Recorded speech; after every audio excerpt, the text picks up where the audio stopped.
All right, students, this is your Unit 2 review video. And just so that we're clear, once again, this video should be used in conjunction with your studying.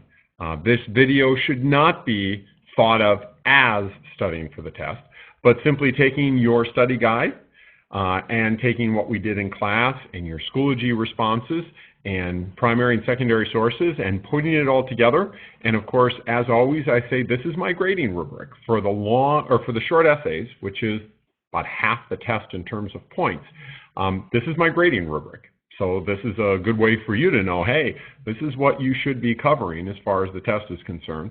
And also, if you know this, you're also going to do very well on the long essay, which is the argumentative essay. And in fact, at the end of this video review, I will go over some of the components of what possibly might show up on that as well. And then you just have the multiple choice part of the test. All right, the first question that we worked on in class is summarize the steps that lead to Europe declaring the start of World War I. What seems to be the cause of the war? So what we talked about in class is you have these four long-term causes. These are the things that were simmering below the surface for decades within Europe. You had nationalism, militarism, colonialism, and secret alliances. And just as a quick refresher, we want to put all of these in the extreme. I think the analogy that I used in class is it's good to love somebody. We have Valentine's Day. It's good to love somebody. It's bad to stalk them. And although the stalker might falsely believe this is love, it's not. It's unhealthy. So you really have to put that in perspective. Nationalism, it's good to love your country. It's good to have patriotism. It's bad to stalk your country, to believe your country can do no wrong. And the same thing is true for militarism. It's good to love your military. It's good to have pride in the people who serve your country. But to stalk your military and think it can never lose no matter what, and your country is better than everybody no matter what. You also have a love of your colonies, which are making you rich, and you don't want to let them go. In fact, you'd kind of like to take more colonies from someone else because all the land is gone. And finally, you have a system of secret alliances. And as this unfolds, once one domino falls, Austria-Hungary declares war in Serbia for the assassination of its Archduke Franz Ferdinand, then the dominoes all fall down and you're at war. So, those four long-term causes is the main part of the question. You have the assassination of Archduke Franz Ferdinand, and then, a month later, Austria-Hungary declares war on Serbia, then Russia declares war on Austria-Hungary, and then Germany declares war on Russia and Serbia, and then France declares war on Austria-Hungary and Germany, and then Britain finally declares war, and all these secret alliances eventually come out. And you really have to look at then the short and the long term. These are the short-term causes, but obviously it was more than that. It activated these four long-term causes. The second question that we dealt with in class is how did World War I come to America, and how did America willingly enter the war? How did economic and political interactions with Europe ultimately draw us in? And which one do you think had the greater impact on that? Well, we talked about the role of the United States in neutrality. And we, in fact, talked about one of the best-selling songs of, the early part of World War I was I Didn't Raise My Boy to Be a Soldier. So there's a very strong sense that we are going to stay neutral. This is Europe's issue. Let Europe bother with this. But then there's a dichotomy here, because as much as we say we're going to be neutral, we're not going to send our people to fight this war, we are involved. We are heavily trading with half of the powers. And why? Europe is that Germany and Austria-Hungary are in the land part of Central Europe, but Britain controls the seas. And we also have a lot of cultural ties with Great Britain. Language, history, our legal system, the way we govern. We have a Bill of Rights, they have a Bill of Rights. The trade that we have with Great Britain. And Great Britain is this yellow line. And, by the time we enter the war, it's pretty clear we're trading with Britain, but this red line is Germany, and it's pretty much at zero now. And also you have the actions of a single person, J.P. Morgan. And Morgan's bank gives more than $1 billion in loans to Britain and France. So obviously we're playing sides. Are we really neutral? Germany would say we're certainly not neutral. And in fact, so many American ships filled with ammunition and things to help in the war effort, which is making us very rich, become the targets of German U-boats. You get the passenger ship, the Lusitania, sank off the coast of Ireland, by the way, filled to the hilt with weapons and ammunition. Essentially, Britain was using human shields. But a certain number of Americans also die in the Lusitania. After the Sussex, you get the Sussex Pledge. But it's really the constant barrage of U-boats, along with the Zimmermann telegram, and along with the Russian Revolution that also bring in America. Of course, the Russian Revolution, because once Russia is out, essentially one side is democracy and the other side is kingdoms, and we're a democracy as well. So, we have a government and a view of government similar to Great Britain. We have language, we have law, we have history, as well as trade. So you want to look at these, be able to go over these, and then be, also able to say which of these do you think had the greatest impact. But this neutrality thing is something I think you can argue. We would say we were neutral, but if you're digging a bullet out of a German soldier that has Made in America stamped on it, they would say, how neutral are you? You're giving them the money. One last thing to note here, and it's very important to incorporate as part of this answer, there's also going to be some bad feelings in Europe against the United States. We are very happy to loan them money at interest. We are very happy to sell them war materials for profit, but we're not going to get involved and send American soldiers. We'll let them do that. We will eventually send soldiers, but there's going to be some people in Europe that kind of have that, hey, way to finally show up after you had made as much money off of us as possible. That's going to play into the peace treaty.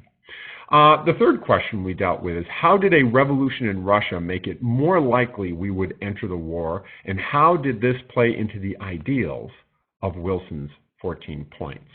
Well, let's first of all think of this in a real simple term. We kind of already mentioned this. There's something that shows up in these 14 points. And by the way, these 14 points are going to show up more than once in questions related to Unit 1. The Unit test, the Unit 2 test. They're also going to show up in a future unit. These 14 points are a bigger deal than we thought. These 14 points are going to come back in World War II and be a part of something we call the Atlantic Charter. But notice a word or an idea that you keep getting over and over again in these 14 points. Abolish secret treaties. Okay, well, we know that was part of the cause. All those secret treaties a month later coming into play. Freedom of the seas. Any country should feel like they can send boats out into the ocean and they're going to be free from harassment. Well, obviously, if we have freedom of the seas, people need smaller navies. Removal of economic barriers. There's not as much of a benefit to have a colony. Anyone can trade with anybody. Anyone should have the freedom to trade with anybody. Anyone should have the freedom to be on the open seas and be safe. Reduction of armies and navies. If everyone makes their armies and navies smaller, by the way, that would give you freedom of seas, and it would reduce your armament burdens. People would have more money to spend on other things. You'd have the freedom to feel not only safe on land, but safe on sea. Adjustment of colonial claims. He's not saying get rid of colonies. What he's saying is, hey, we should, where the boundaries of colonies have split one group up into two different colonies, maybe we should redraw those boundaries so they better reflect the people and the geography rather than just lines on a map. It's actually the Congress of Berlin that they largely drew these lines in. And finally, a League of Nations. Now, we kept using the word over and over and over again. Freedom. You should have the ability to do what you want, go where you want, trade where you want. You should have some adjustments even in colonies over who's who and where someone is. If Russia is the main, along with Britain and France, who we're most connected to in this war, but they're a kingdom, there isn't freedom. So it would be easier if you didn't have a Russia in the war because they have a king. And then we could very closely ally ourselves with, Britain and France and prime ministers and elected officials who look like, act like, rule like us. And that kind of works better into the idea of freedom. Our fourth question was evaluate the length of American involvement against the total losses experienced by other allied nations. How might these impact each nation's view of the peace talks in 1919? Well, here I kind of wrestled with how to put this into a review slide. Remember, we did a lot in class about trench warfare. I showed you video clips on what trench warfare looked like. We also have to remember there's a lot of war profits being made. So the idea here is really simple. If you take that trench warfare video and you think about just how devastating it was and how many people died in such a short period of time and how the strategy of how they were fighting the war didn't match the new changes in technology, from airplanes to chemical gas to machine guns and the like. We made a lot of profit for 3 years supplying the British and the French with weapons. And we were very happy to do it for profit. We were very happy to do it giving them loans that we're charging them interest on. And then when we finally do declare war in 1917, it takes us a full year to actually field an army. We had such a small army. You first have to, identify the people you're going to draft, get them to where they need to train, get them the materials they need to train with, train them, and then move them across the ocean to Europe. And it took us a year in order to do all of that. So we don't send American soldiers in large numbers until 1918. In the 3 months that we're there, we fight 3 main battles. And in those 3 battles, in 3 months, we take 300,000 casualties. 100,000 of those are deaths. Now, just conceptualize that. I mean, 33,000 dead a month, 100,000 injured a month, give or take. That's an incredible amount of, body bags coming home, caskets coming home, or being buried in Europe. This is something that is going to make a lot of people change their view of war very quickly. We will see this happen in World War II. We'll see this happen to a certain degree in World War II. We'll see this happen in Vietnam and also in Korea as well. Now, if you compare that and contrast that to France, France had 1 million dead, not 100,000. Britain had 800,000 dead, not 100,000. So in France and in Great Britain, if we're going to complain about our losses, imagine if we'd been fighting this war for 4 years, how many more Americans we would have had dead. So when you get to the Treaty of Versailles, France and Britain really feel like they won. They won, Germany lost, and we need something to go back to our population and say, look at what we got for this. We sacrificed for something. This sacrifice, as far as France and Great Britain are concerned, and they didn't just sacrifice blood, they sacrificed money. They sacrificed resources. They sacrificed 4 years. We don't really see that. And so that's going to give them a different point of view of this peace treaty than it's going to give us. We'll do one more question and then we'll end part 1 and we'll do part 2 a little bit later. So our last question here is, how did the federal government assume greater power over the economy and the actions of everyday citizens, place the actions in a rank order from greatest to least impact, and defend your ranking? So here's the things that we looked at as a part of that question in class. You have the Food Administration, the U.S. Railway Administration, the War Industries Board, the National War Labor Board, and the Selective Service Act. Now let's quickly recap something that we're going to be talking about again and again and again. During times of war, the government always assumes greater power, economic power, political power, social power, than it does during peace. That's been true since the Revolutionary War. From a civil war specifically is where you start to see that happen in a more modern sense. And you'll see it happen again in World War I. You'll see it happen in even greater extent in World War II. And even to a certain extent after 9/11 with Afghanistan and Iraq. You still see elements of this. So let's just run down this list real quick. You have the Food Administration. Now, an important term that we're going to use several times here that we will not use in World War II, voluntary. So the Food Administration, you also have the Fuel Administration, but to have wheatless days and meatless days and porkless days, the idea that, can you grow a victory garden in your backyard? Every cucumber or tomato that you grow is one that you don't buy at the store. Now the store has more cucumbers and tomatoes to sell to the military so that they can send over to Europe. So the idea that, hey, what can you do to help? The U.S. Railway Administration, this is not voluntary.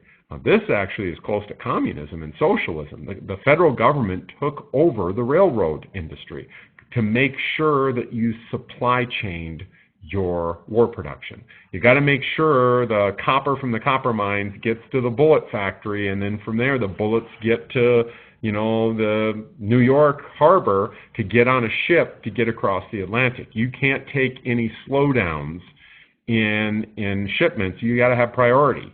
Now, again, this is going to be really controversial. As soon as the war is over, the government no longer asks us to have wheatless days, and it gives the railroad industry back to the railroad. They also made a tidy profit, but still, kind of government control as almost it was a public utility.